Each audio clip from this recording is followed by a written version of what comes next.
سلام و درود. اومدیم برای یه ویدئوی دیگه، یه ویدئوی آموزشی و نمایشی.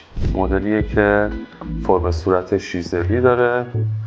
ما بر اساس فرم صورت و آنالیز صورتش ما فیدش رو انتخاب میکنیم.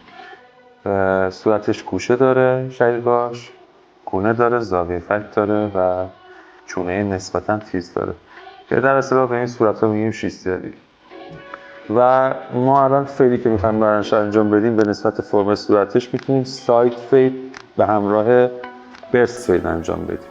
در کنارش ما همزمان باید موهاش این قسمت ها شکل سازی ایجاد بشه. میتونیم قسمت پشت سر میتونیم یه شکل به ازای فرم سرش که فرم سر پهنی داره از حالت عرضی، در قسمت عرضی سرش دایره باشه، در قسمت طولی سرش میتونیم حالت مثلث یا همزمان مربع میتونیم استفاده کنیم که در اصطلاح بهش میگن مخروط یا استوانه.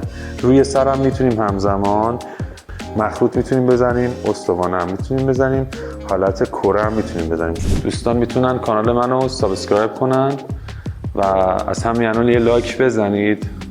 بعد آخر ماجرا، آخر فیلم، اگر دوست داشتید نظرتون رو آخرش بگید که من بتونم محتوای بیشتری براتون تولید کنم و بدونم شما چی میخواین از من.